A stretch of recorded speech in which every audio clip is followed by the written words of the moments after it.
Hey guys, how's it going? Uh, so just want to give you guys, um, just want to tell you guys what happened to me a couple of days ago with my car and how I got it fixed. So basically, I was at the park. Um, the car drove fine all day, and I parked it, went for a jog for about an hour, came back. Already all set to go back home, and then when I try to start it, it would crank, but it wouldn't start. So it crank up each and every time I would try to turn the car on. It would crank, but it wouldn't start. So basically, um, I thought I thought it might have been the battery that was causing it, but I remember I changed the battery up about 6 months ago. Got the battery from Walmart. It was one of these value brand batteries. And you know what? I assumed that it was the battery. I was hoping it was the battery because that was one of the cheaper fixes. But regardless, I was kind of on the fence about it because the crank was very strong. Normally, it was a weak battery or a bad battery or a dead battery. That would be a kind of like a slow crank, a low crank, a slow crank, or it wouldn't start off. So I was thinking, turn on the headlights, went out, checked up beams, the headlights to see whether they were strong or not, just to give me, just to see where the batteries were at. So I went out, checked the headlights. The headlights were very, very strong, and at that point, I was thinking it probably wasn't a battery. So I popped the hood and looked at the battery just to see, because I thought that was the main reason for it.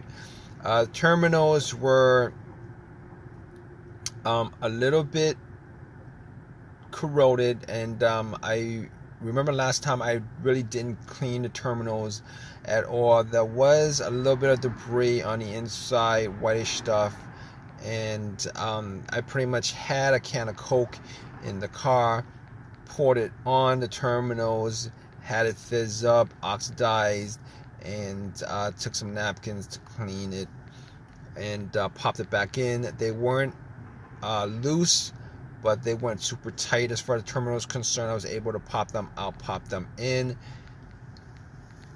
and I was hoping that would resolve the issue. Went back, tried to start it, it would crank again, it wouldn't start.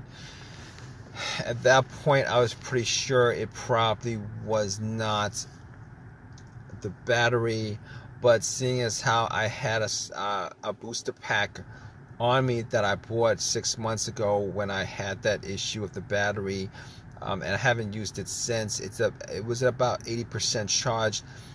Popped it on. Just want to just get the battery out of the way as far as it being the cause of it. I was hoping it would crank. It was hoping it would turn over. It did the same thing. It cranked. It wouldn't turn over. So at that point, I ruled out the battery being the cause of it. While I had the hood up, I was looking at the negative connection, which is the ground, which is the main ground wire. Looked at that. If you guys don't know what the ground wire is, it pretty much completes the circuit.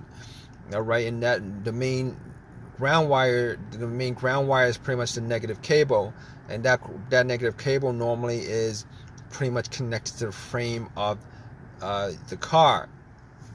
So I checked that out, and it didn't look like it was that bad. Had some rust on it, but I didn't think it was that bad. Everything was connected well, and at that point, I pretty much ruled out the ground wire.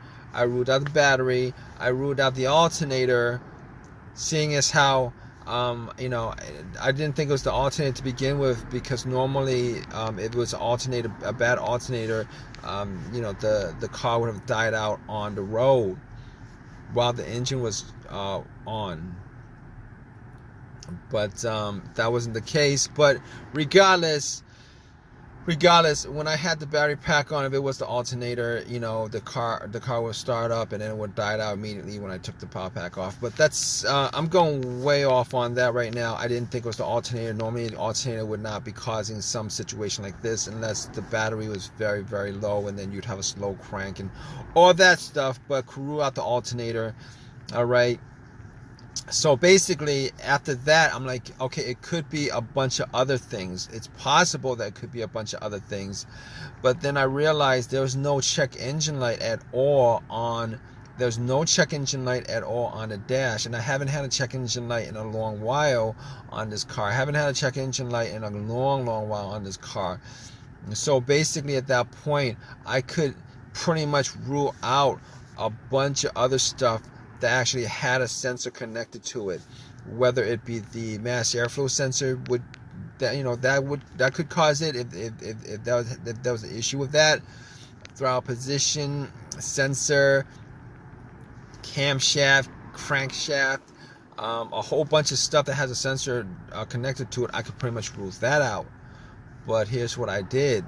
I have a $20 OBD2 reader that I keep around in the car, and I've had it for a while.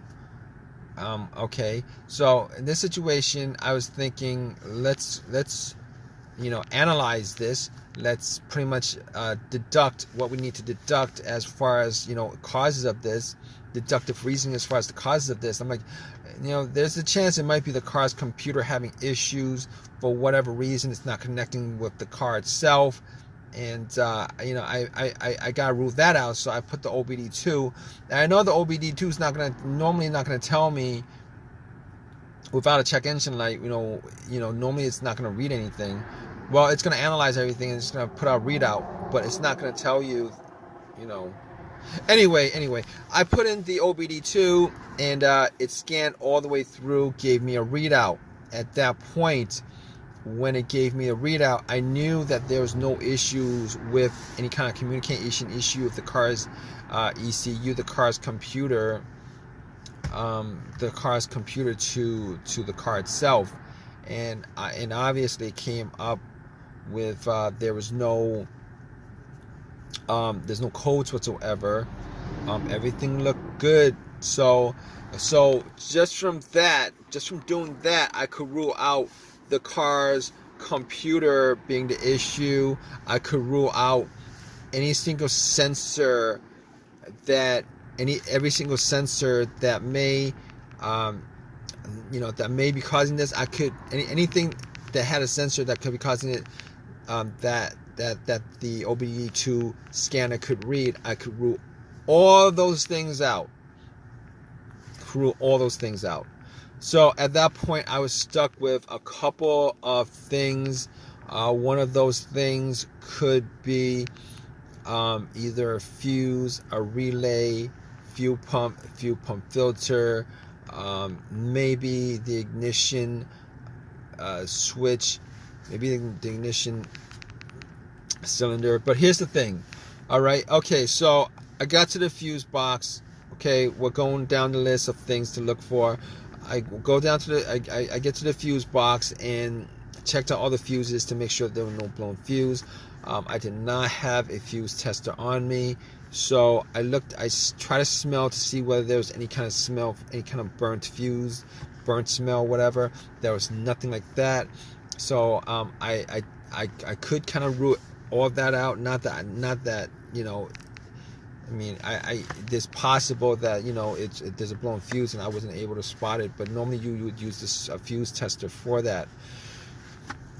So basically, we're left with relays, and the fuel pump as major failures that could be causing this issue. So I was looking, before I even went there, I forgot to say that another test I did was. Originally, I thought it might be maybe a fuel pump issue or something like that. So what I did was I sat in my car, had the car all the way off, and what I was trying to do was I was trying to trying to hear the fuel pump going off, the fuel pump priming. All right, so normally the best way to do that is if you had another person right next to where the fuel cap is. You take the fuel cap off where you put gas in, and you would listen while somebody turns the car to the on position. Now, it was just me, so I sat in my car with everything off, turn it to the on position, try to hear, listen for some kind of whizzing sound, motorized whizzing sound, and see if I could pick anything up. I wasn't able to pick anything up either way, whether there was a sound or not. So at that point,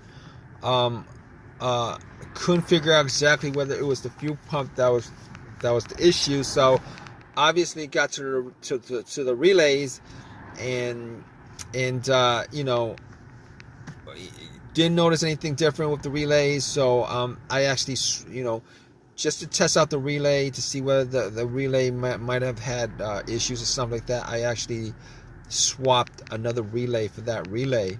I swapped it, you know. So when I swapped it, got back in the car, turned on, boom. When you know it, it actually cranked.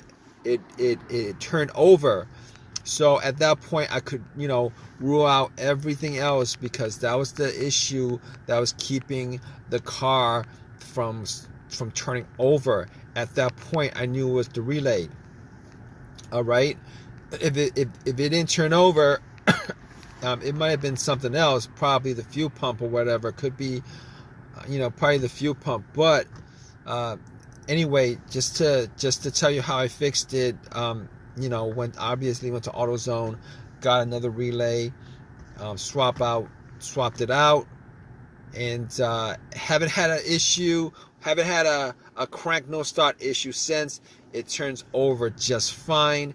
And you know, ever since that happened a couple of days ago, car's been driving fine. It's been turning over fine. It's been cranking over fine. Had no issues with it. So if you guys are in this situation, you know, you guys want to know, try to figure out what's causing that situation, what you guys you know, just go down the list of what I went through on this video. As far as just eliminating stuff that could be causing it, there's a good chance that, you know, your problem could be caused by one of those, you know, one of those things. But in any case, hope you guys enjoyed this video. If you guys have any comments, please leave a comment in the comment section. Please subscribe. Please give me a thumbs up. I really appreciate it. Hope this has helped you guys out. All right, guys, take care.